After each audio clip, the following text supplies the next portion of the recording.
At my husband's funeral, I thought grief would be the heaviest thing I carried that day, until two lawyers walked in with my name on their lips. The service was held in a quiet church in Boston, Massachusetts, where the winter air pressed against the stained glass windows and turned every breath into something fragile. I stood near the front row, hands folded tightly around a handkerchief Michael had once kept in his coat pocket, while guests whispered soft condolences that barely reached me. Yet none of it felt as heavy as the silence coming from my own family. My son Daniel stood a few feet away, distant in a way I had never seen before, and beside him was Sophie, my daughter-in-law, composed, almost too composed, her eyes scanning the room like she was overseeing something rather than grieving. That was the first moment I felt something was wrong. After the final prayer, as people began to shift and prepare to leave, a man in a dark suit stepped forward, followed by a woman carrying a slim leather briefcase. They moved with quiet authority, not like guests, but like people arriving with purpose already decided. The man introduced himself as attorney David Whitmore, and the woman as Sandra Hale, both speaking softly but firmly, asking for me by name as if they had been expecting me long before I arrived. Sophie turned slightly at their presence, her expression unchanged, but her fingers tightened around her phone. The attorneys asked for a private moment, yet before I could respond, Sandra Hale opened her briefcase and removed a sealed document bearing Michael's name. It was his will, she said, but not the version anyone here had ever seen in full. A murmur spread through the room as people who had lingered began to notice something unusual unfolding in the middle of a funeral. Daniel stepped closer to Sophie, whispering something I could not hear, while I felt my heartbeat slow into something unfamiliar. David Whitmore explained that Michael Carter's estate was under a conditional release structure, meaning certain terms could only be read under specific circumstances, and today, those conditions had been met. Sophie finally spoke, her voice calm but edged, with certainty, saying she had been informed about this arrangement long ago, as if she had been waiting for this exact moment. That was when Sandra opened the document. The room fell into a deeper silence as she began to read the opening lines of my husband's final instructions, and I realized with growing unease that whatever Michael had left behind was not just property or money, but a carefully constructed message that no one in this room, not even me, had been prepared to hear. And just as the first clause was about to be revealed, David Whitmore paused, looked directly at me, and said there was something within this will that specifically required my immediate acknowledgement before the reading could continue. The lawyer's words hung in the air like something too heavy for the room to carry, and for a moment I could not tell whether I was still standing or simply frozen in place, while Sandra Hale kept her eyes on the document as if it had already decided my fate long before I arrived.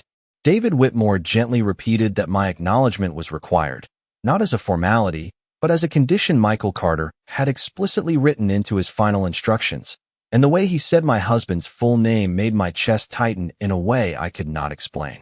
Around us, the small gathering that had remained after the funeral service shifted uncomfortably, as if they had suddenly realized they were no longer mourners, but witnesses to something far more private and far more complicated. Sophie Langley stepped forward just slightly, her posture controlled, her voice calm when she said she was aware of all necessary arrangements, though she did not look at me when she said it, and that single detail felt louder than anything else in the room. My son Daniel finally met my eyes for the first time since the reading began, but there was something unreadable in his expression, not anger, not sadness, but a kind of distance that made him feel unfamiliar to me. Sandra Hale then explained that Michael Carter's estate was structured under a layered conditional trust, and that certain clauses could only be activated in the presence of named individuals, which she confirmed. Included me and Sophie Langley. The air in the church felt colder even though nothing about the temperature had changed, and I found myself focusing on the sound of paper turning as she carefully prepared to continue reading. David Whitmore added that the next section of the document contained instructions that directly affected property, financial control, and legal authority over accounts that had been under my husband's name for over 40 years. I felt a brief moment of disbelief because Michael had always spoken about simplicity, about keeping things clear between family, yet nothing about this felt simple anymore. Sophie finally broke her silence again, this time more firmly, stating that she had already fulfilled certain obligations under the agreement and that delaying the process would only create unnecessary confusion, though she still avoided looking directly at me. That was when Sandra paused, her hand resting lightly on the page, and she said there was a section of the will that referenced a private amendment dated only 3 weeks before Michael's passing, an amendment that had not been disclosed to the family or to the primary estate review. The words private amendment echoed in my mind as I tried to understand what kind of decision my husband could have made in his final days without telling me. And in that silence, I realized that whatever was about to be revealed was not just about inheritance, but about something Michael had deliberately hidden from everyone who thought they knew him best. The moment Sandra Hale mentioned a private amendment, the atmosphere inside the church shifted in a way that made even the smallest sounds feel amplified, like the faint rustle of clothing or the distant closing of a door somewhere behind the gathered mourners. I found myself unable to look away from the document in her hands, as if it contained not just words, but the final shape of everything I thought I understood about my husband, Michael Carter.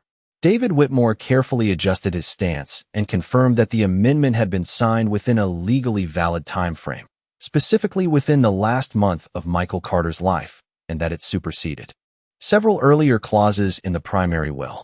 Sophie Langley exhaled slowly, almost imperceptibly, and then stated that this was exactly what had been expected, her tone carrying a confidence that felt rehearsed rather than emotional, which made my unease deepen further. My son Daniel shifted his weight beside her, still not speaking, but his silence now felt less like grief and more like alignment with a decision I had not been included in.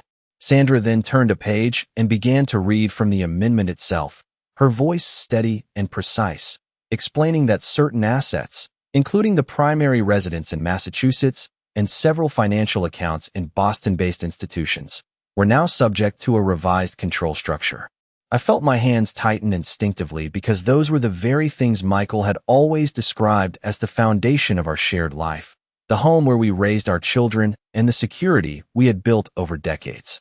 The attorney continued, stating that control over these assets would temporarily transfer into a restricted management arrangement overseen jointly by named trustees, and my name was noticeably absent from the list of primary decision-makers.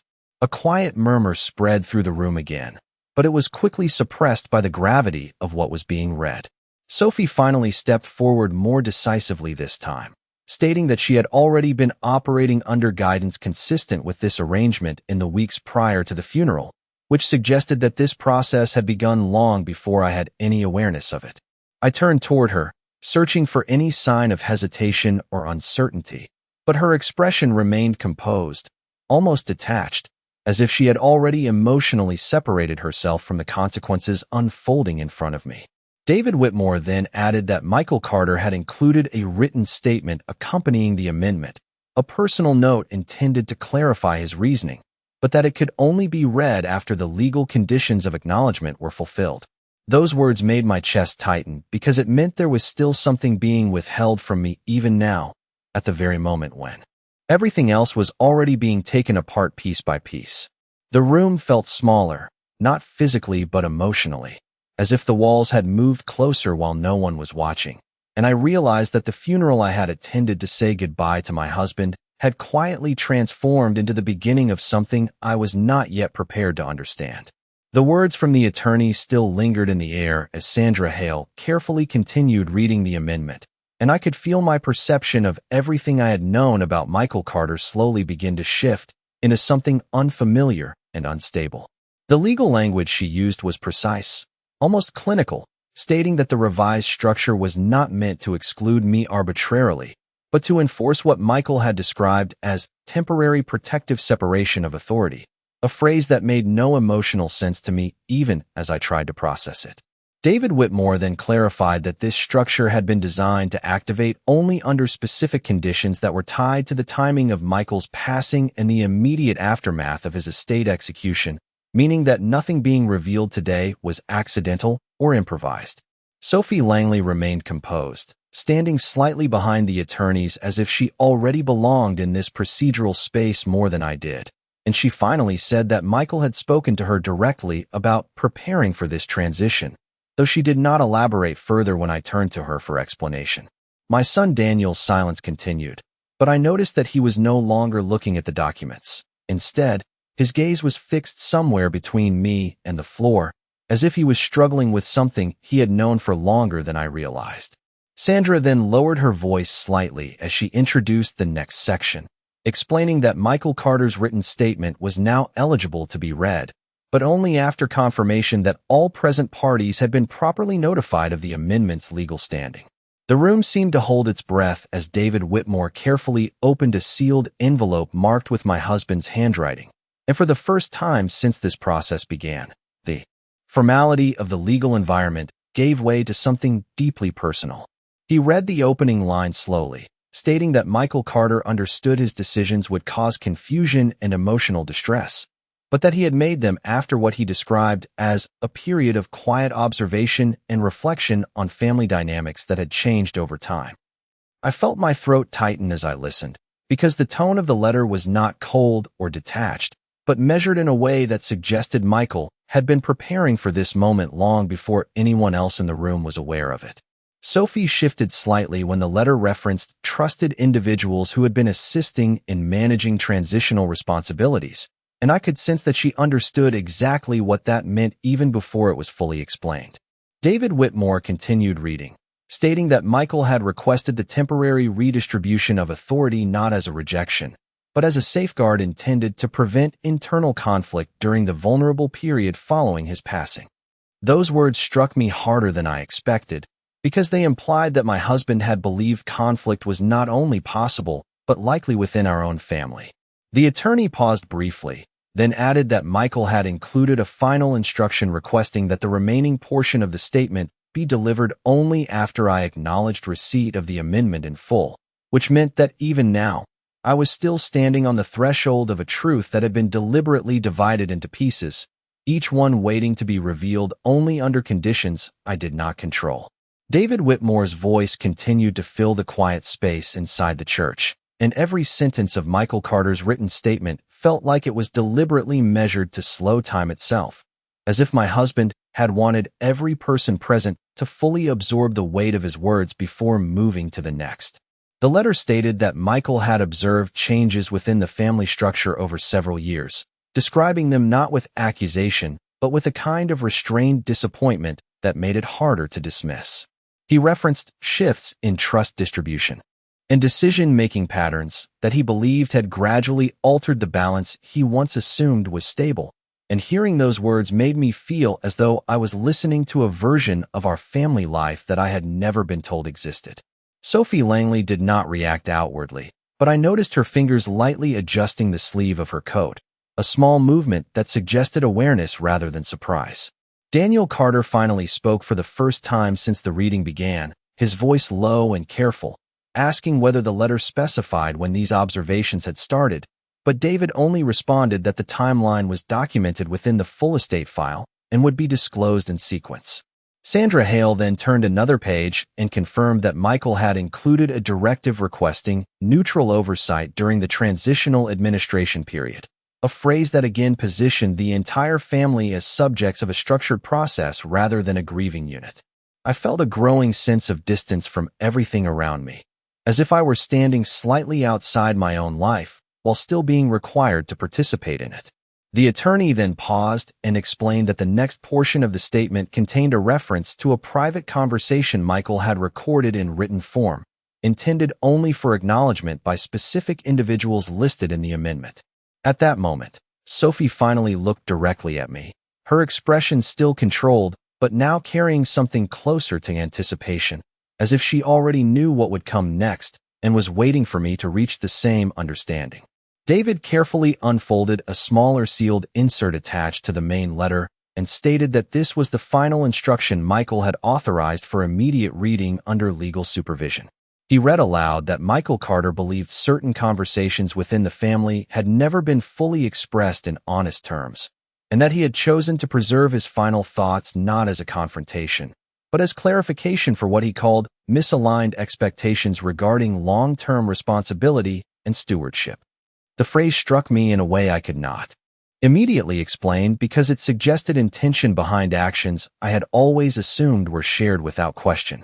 Sophie exhaled softly, almost like relief, though she did not speak, and Daniel shifted closer to her again, reinforcing a quiet alignment that left me increasingly isolated in my position. Sandra then added that Michael had instructed the attorneys to ensure I heard every word before any further legal transition could proceed, meaning I could no longer remain a passive observer to what was unfolding. As the letter reached its final lines of this section, David Whitmore looked up briefly, and I realized that whatever Michael had prepared next was not simply about inheritance or authority, but about revealing the final layer of a truth that had been carefully hidden until the precise moment I was forced to face it. David Whitmore lowered the letter slightly before continuing, and the expression on his face changed in a way that made me realize the next portion carried a different kind of weight, something more personal than legal terminology or financial structures. He explained that Michael Carter had attached an additional memorandum to the amendment, one that documented concerns he had chosen not to discuss openly during his lifetime because he feared the consequences would fracture the family permanently. My heartbeat slowed as those words settled over the room, and for the first time I noticed that several relatives who had remained quietly near the back of the church were now watching Sophie Langley instead of the attorneys. David carefully unfolded another sheet and began reading Michael's own words, which described a period during the previous year when he had started noticing unusual financial decisions connected to shared family accounts and property maintenance arrangements. He wrote that while reviewing monthly statements and account transfers, he discovered patterns that did not align with the agreements he believed had been in place for decades. Sophie immediately straightened, her calm expression tightening slightly, but she remained silent while Daniel's posture became visibly tense beside her. Sandra Hale then clarified that Michael had requested an independent audit shortly before his passing, and that portions of those findings had been sealed until the estate proceedings formally began. I felt an unexpected wave of confusion because none of this matched the man I had known for 42 years. Michael had always believed in handling problems privately and directly, yet here he was leaving behind layers of documents, instructions, and hidden safeguards as though he had been preparing for a conflict he could no longer stop himself. David continued reading from the memorandum, explaining that Michael had become increasingly concerned about outside influence affecting long-term family decisions, particularly regarding property restructuring and access to financial authority. The phrase, outside influence, seemed to hang in the room with unmistakable direction, and even though no names had yet been spoken directly, every person present understood who the implication pointed toward. Sophie finally interrupted, her tone still measured but sharper than before, saying that Michael had trusted her completely and that she had only acted according to discussions they had privately shared regarding the future of the family estate. Hearing her speak so confidently about conversations I had never been included in made something shift inside me, because until that moment I had still been hoping there was some misunderstanding hidden beneath all this legal language. Daniel finally spoke again, quietly asking whether the audit findings had actually confirmed wrongdoing. But Sandra answered carefully that the review had identified areas requiring clarification, not criminal activity, and that Michael had specifically instructed the attorneys to avoid unnecessary public accusations. Even in death, my husband was still trying to preserve dignity inside a family that was quietly falling apart in front of his casket. David then reached the final lines of the memorandum and paused before reading them aloud. Michael wrote that if the estate proceedings had reached this stage, then it meant the divisions he feared had already deepened beyond private repair, and he urged that one final item be presented before any irreversible decisions were made. Sandra Hale exchanged a glance with David Whitmore before removing a small digital recorder from the briefcase, and the moment I saw it, I realized my husband had prepared something far more direct than a letter. The sight of the small digital recorder in Sandra Hale's hand changed the atmosphere inside the church instantly, because unlike legal documents or formal statements, a recording carried the undeniable weight of a real voice frozen in time. My breath caught before I could stop it, and for the first time since the reading began, Sophie Langley's calm expression shifted into something more guarded. David Whitmore explained that Michael Carter had personally requested the recording be played only in the presence of the listed family members and only after the memorandum had been fully acknowledged. Sandra pressed a button carefully, and after a brief static sound, my husband's voice filled the church. It was softer than I remembered, weakened slightly by illness, but unmistakably his. Several people in the room lowered their eyes immediately, overcome by the reality of hearing someone speak who had been laid to rest only hours earlier. Michael began calmly, saying that if this recording was being played, then events had unfolded exactly as he feared they would. He explained that during the last year of his life, he had become increasingly concerned about growing divisions inside the family, divisions that were not always visible in public, but had become impossible for him to ignore in private. Hearing those words made my chest tighten, because I realized Michael had been carrying fears he never shared with me directly. He then spoke about financial discussions that had gradually shifted from shared planning into quiet negotiations taking place without his full knowledge. Sophie immediately folded her arms tightly across herself, and Daniel stared downward as though he already knew every sentence before it was spoken. Michael continued, saying he had spent months reviewing records, conversations, and requests involving property restructuring, account access, and future ownership arrangements. He emphasized that he did not believe every action had been motivated by malice, but he admitted he had become deeply troubled by what he described as an atmosphere of increasing entitlement surrounding assets that were meant to support the entire family. The room remained silent except for the steady sound of Michael's recorded voice, and I could feel every word pulling apart memories I once trusted completely. Then Michael said something that caused even the attorneys to glance toward Sophie. He stated that several proposals had been presented to him while he was still recovering from medical treatment. Proposals he believed had been designed to pressure him into accelerating estate transfers before he was emotionally prepared to make those decisions. Sophie immediately interrupted, saying that was not an accurate characterization and that Michael had willingly participated in every discussion. But David Whitmore raised his hand gently and reminded everyone that the recording was part of the official estate disclosure process and could not be interrupted. Daniel finally looked toward me again, but this time there was guilt in his expression, unmistakable and heavy. Michael's voice continued, slower now, saying that he had deliberately structured the amendment to create time and distance between emotional reactions and permanent legal consequences. Then came the sentence that changed everything inside the room. Michael said that if Evelyn Carter was hearing this recording, then she deserved to know one final truth. There had been private efforts to convince him that she should no longer remain the primary authority over the family estate. A sharp silence followed the words, and even without anyone speaking, every person present understood exactly who he was talking about.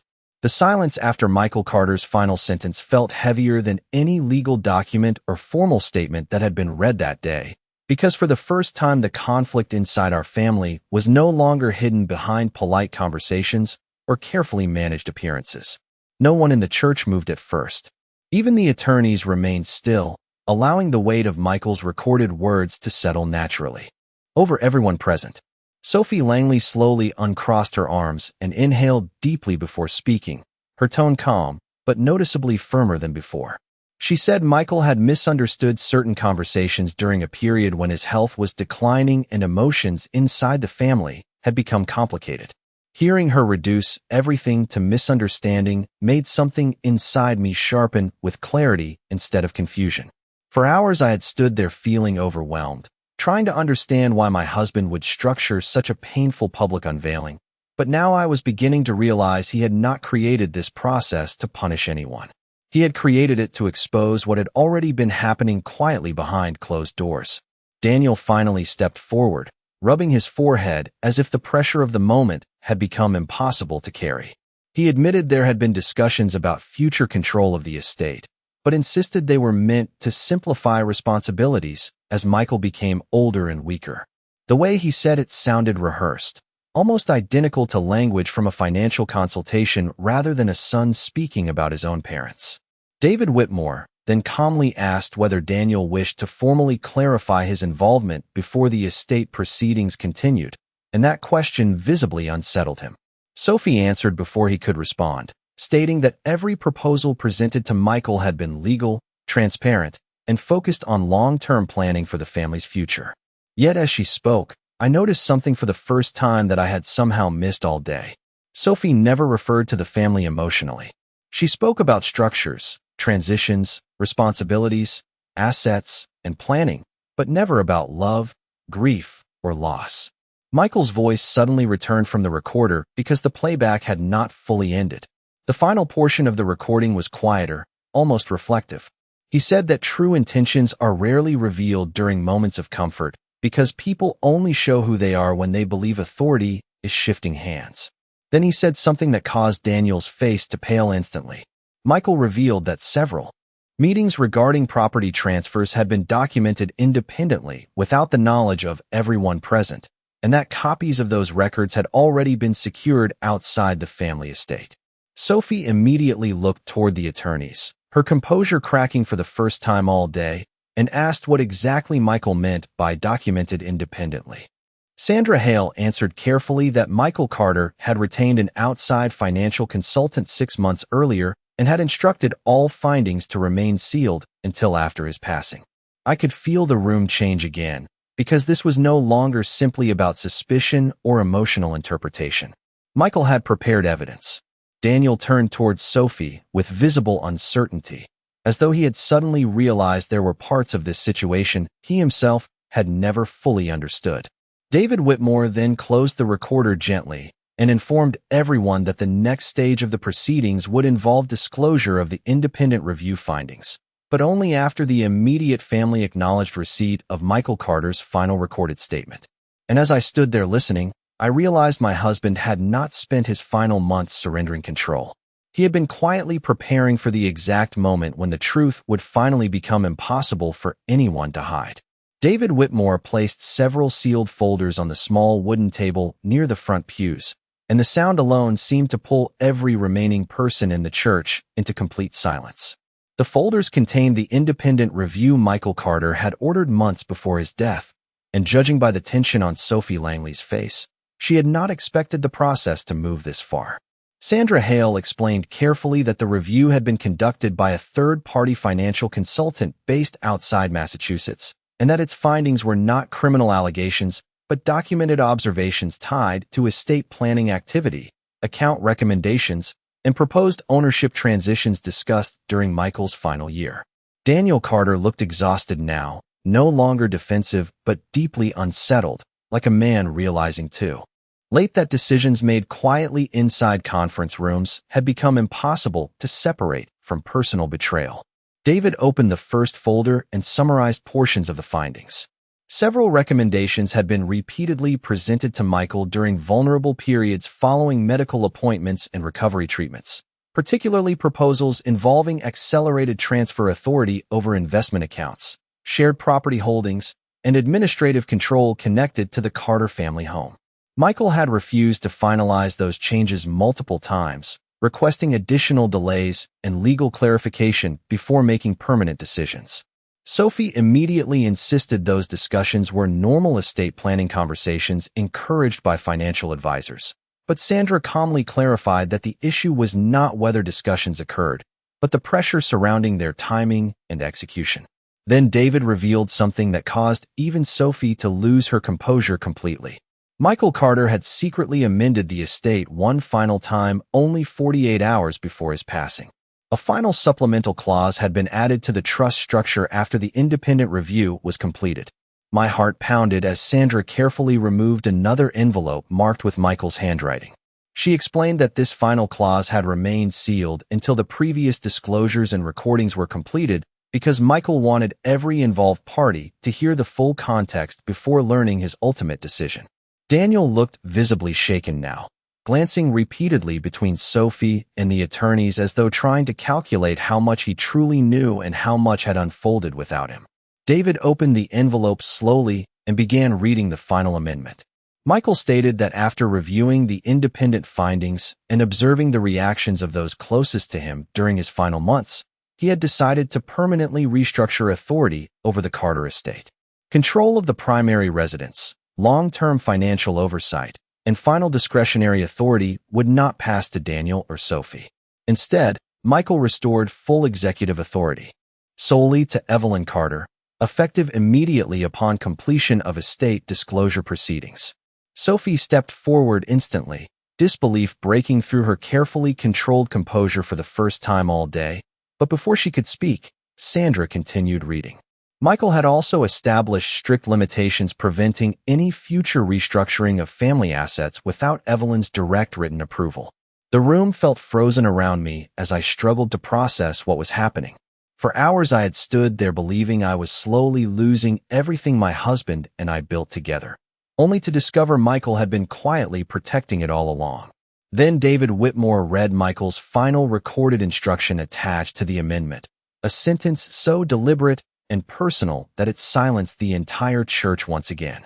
Michael wrote that trust is not measured by who stands beside you when power is available, but by who still stands beside you when they believe there is nothing left to gain.